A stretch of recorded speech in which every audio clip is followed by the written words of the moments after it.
There is no guarantee for success, but there are ways to get closer to it when you do the right things. Who you surround yourself with is just as important as what you do. Finding the right people, the right classes, the right activities, and taking the right tests are all decisions that shape your future. Find out more today on Destination University with Dr. Cynthia Colon.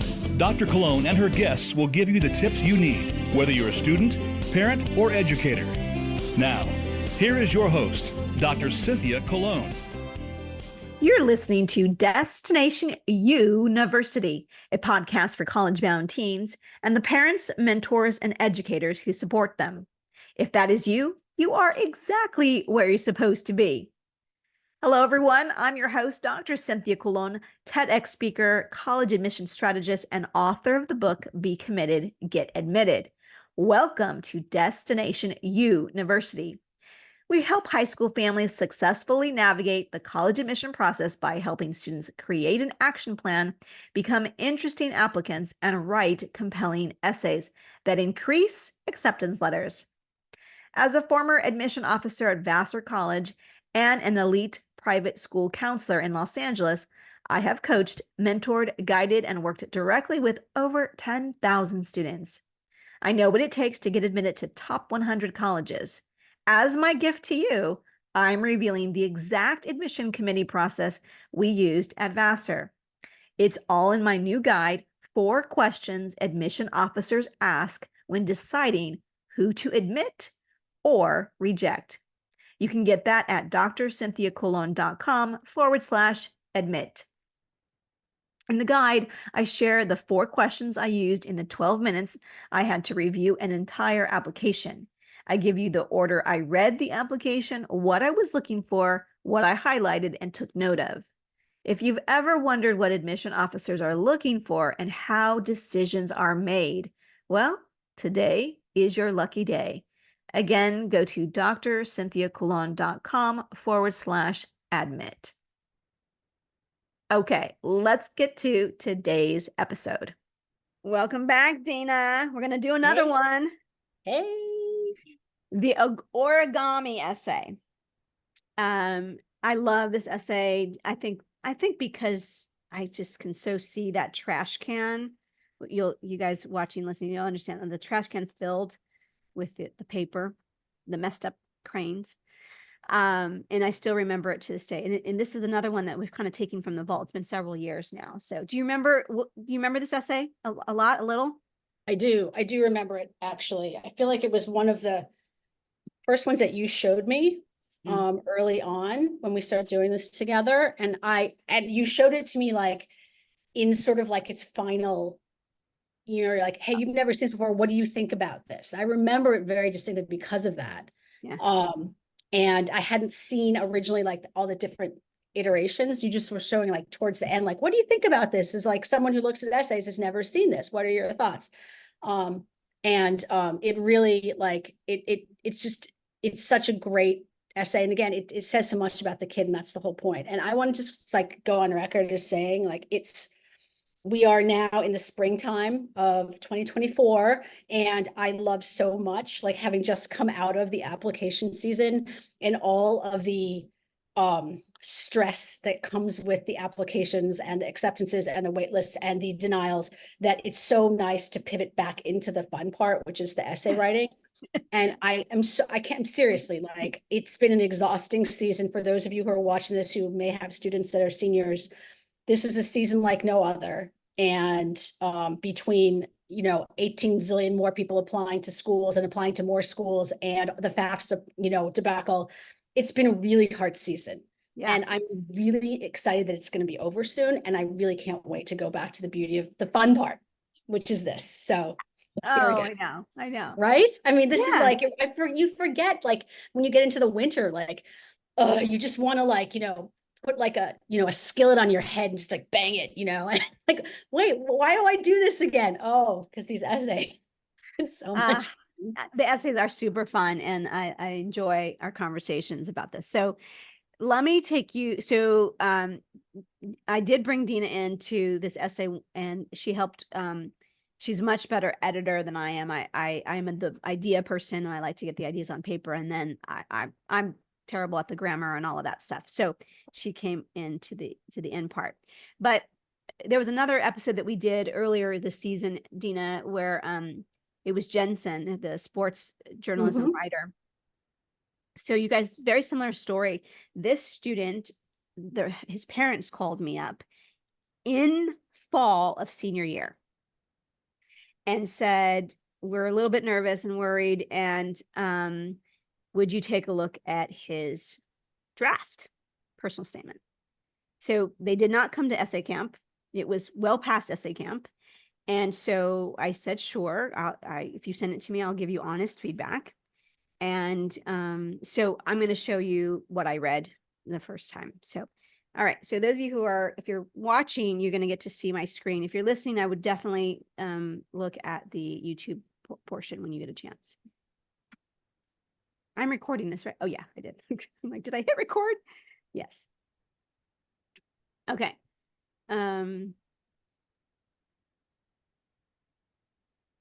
Okay, I'll read this first paragraph and then you can dive in. Okay. As they watched me with anticipation, I taught them every step and trick up to folding the crane. It was a busy day at the Huntington Library. A full class of 15 kids had my attention. Initially, I hated origami. It seemed far too difficult with dozens of complicated folds and creases. Instead, I preferred the slower paced environment over at the Chinese garden, where I would create paper masks. Okay, so he goes on. I'm actually going to skip over because the rest of his essay. Okay, every Sunday morning after my shift, I would take origami paper home and memorize each fold, each crease. Despite the countless mistakes, I continued to perfect my lines. Okay, then just a couple sentences later, he writes, just like the folds of an origami piece bring shape to a final design, my origami interest took a new shape when the woman from Caltech approached me while I was teaching. An event organizer, she informed me of an upcoming presentation of the application of the origami in space structures. He goes on with NASA and JPL, and then he talks about Caltech. And then, inspired by the comments, I eagerly enrolled in the introductory course on spacecraft design, is another like 2 paragraphs down during the class. And he talks about the class. And then he circles back at the very last paragraph. For me, origami symbolizes independent creativity that allows whatever design to take shape. And he continues. And the last sentence says, each fold has its own unique purpose in creating a final piece. Okay, share your thoughts. This essay breaks my heart because I actually really love what he's trying to do, because I think that the idea of taking something so small, which is creating like a beautiful paper crane, and sort of comparing it to like working at NASA, I think it's like this, it's a beautiful idea, but there's just too much going on in it.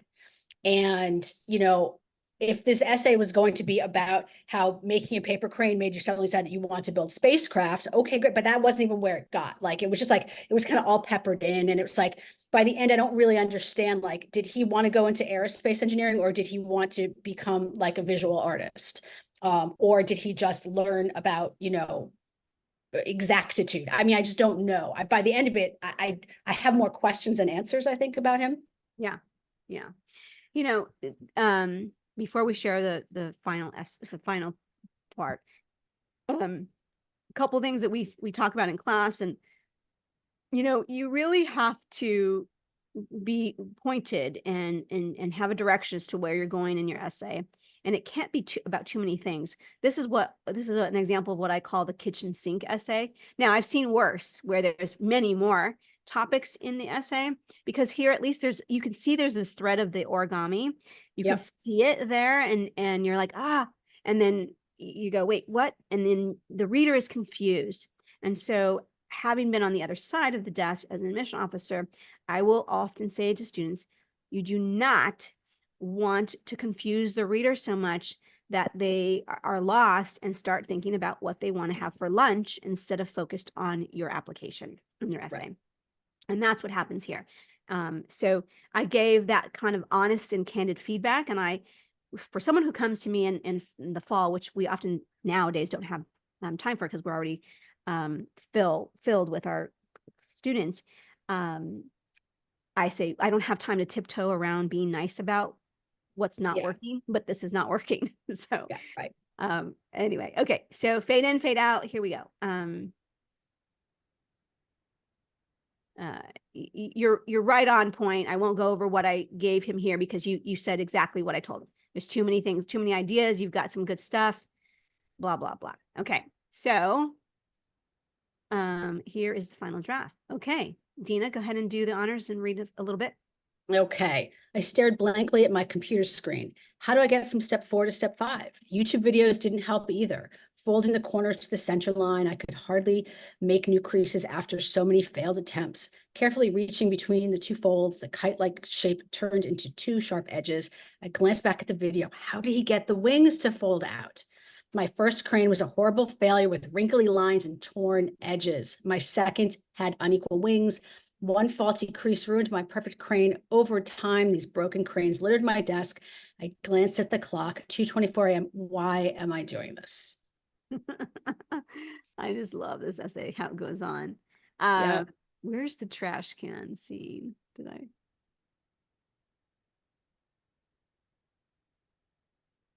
Yeah, back in my bedroom. I think it's here. Maybe not. Armed with a ruler and pencil, I take a different approach, following that same YouTube video. I mark dotted lines for mountain folds and regular lines for valley folds.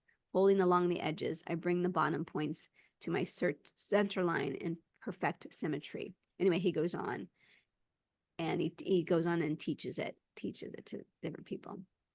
Okay. Last paragraph. I think this is the last paragraph. Yeah, go ahead and read that. Day, whenever I get stuck in trying to achieve perfection, I remember the rainbow of cranes littering my room. Stop, breathe, and take life one fold at a time. Crowded days at the Huntington brought me joy as I shared the beauty in imperfection with others. The complexity of the crane reminds me that at the end of the day, it's just a sheet of paper. Oh, lovely. And again, it's like life one fold at a time. Here's the lessons learned, how he's changed by it, you know? Yeah. And it's, again, this essay teaches him about there's beauty in flaws. And I think that's what's really interesting about the essay, is that in achieving perfection, you learn that beauty is an imperfection and that the journey is the point, actually, you know? It's maybe it's worth saying that this student was at a private school, and I think in the first essay, his first draft, and even in the beginning of this final draft, you can feel and see his need and want and desire to get it right, to have it perfect, and the stress and the anxiety that it causes. And he's being up until 2:42 in the morning, and he's trying to perfect it. And in teaching this to kids, and the kids who are like, look how great my crane is, and it's totally like imperfect. It's crappy crane. Yeah. The crappy crane to, in his eyes. And he's like, oh my God, like, to this kid, like, it's Isn't fun. this the point? Like, he learned this lesson from this kid. Yeah. Yeah. So I think that also what this essay does, again, from my perspective of reading it from the admission office perspective, I know kids like this who are at high performing, high pressure environments, like this type of school he was attending. There's immense pressure to be perfect, for lack of a better word, really. It's a lazy word that I'm using, but there's high pressure to succeed in everything that you do. And so this also helps the reader know that this student from this type of place has learned the lesson before arriving at college. Like, I'm not going to take the student, bring him to my campus, and he like going to have a, mental breakdown after getting his first B+, ever. So there's a lot of things woven into here, because it does start with that anxiety in a way, a little less than it did in the very first essay, but there's so many things that I was seeing today that I've forgotten about. So, yeah. Well, it's interesting because it's an essay. I don't know what his academic interests were. I don't know what he was applying to. I don't know if you remember, but again, like, if he was writing an essay to go to Caltech, you're also talking about like a kid that's going to sort of stand out a little bit is like, obviously we have to show that we have the academic chops, right? And there's no room for imperfection when you're building airplanes, but it shows like a maturity, a maturity of thought that I could see would really help you to like stand out, in a crowd of kids where like, yeah, we're all achieving perfection, but like, I'm not going to disintegrate when I get a B+, to your point. Like, Yeah. I make my first mistake, I'm not going to just drop out of school. Like, this kid's resilient.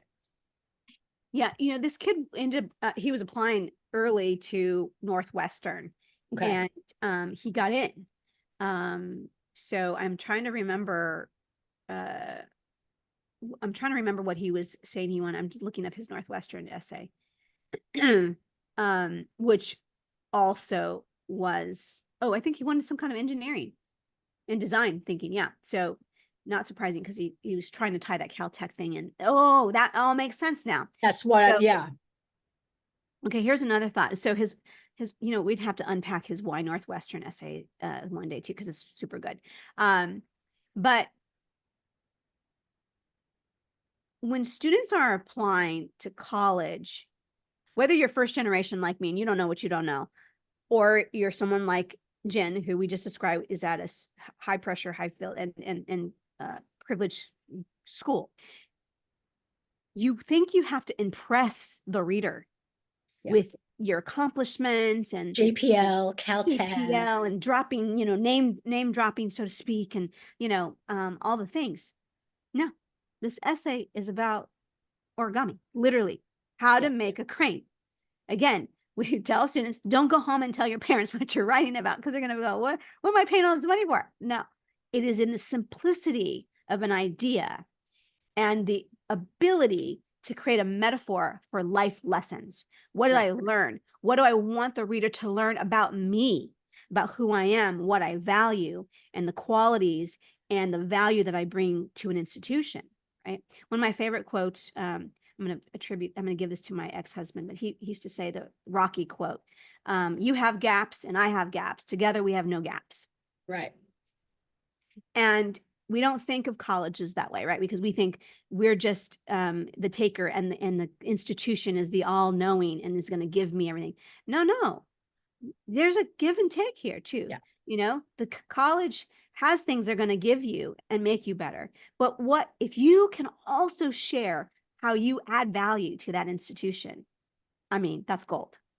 Well, and also in this kid, like, I love that you remembered, like, he actually wanted to go into like engineering design. So it was actually like, it's not without some sophistication that this is the story he chose to tell to show his resilience and show what he's bringing to the campus.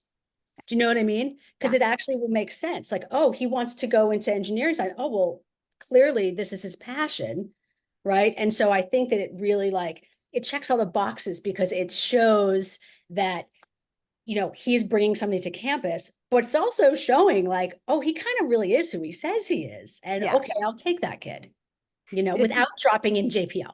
Yeah. Exactly. Oh, if you didn't watch the Kobe Bryant essay episode, same thing, very, very same thing. You add dimension to who you are, not just that kid who wants to major in biology or engineering or whatever, right? And wants to be a doctor or wants to be, same things. So, okay, really great lessons here in this origami essay. I love it. All right, this is a shorty episode. Let me close out and then we'll wave goodbye. Oh my gosh. Okay. I told you it was from the vault. Okay, again, don't be like Jen and Jen's family and wait to the last minute. I promise you regret it. Take advantage if you are a rising junior or rising senior, especially a rising seniors. Please consider College Essay Bootcamp. We discovered years and years ago, over 20 years ago, we brought Essay Camp to life because so many students need the time to reflect on who they are and what they bring to the table and put that down into an essay, a really compelling essay. So, okay, it's designed to help reduce stress, but also increase the chances of success. You can go to my website, drcynthiacolon.com/essay camp. You can see there the dates and times that are available and where we'll be. All the courses are open virtually as well. All right, that's all we have for you today. Please share this episode with 3 people in the next 30 minutes. You know who needs it, and it might be you who needs it, but pass it on. All right, until next week, we'll be sure to see you same time, same place. Until then, wherever you are, may you have a happy and sunny day. Bye for now. Bye. Bye.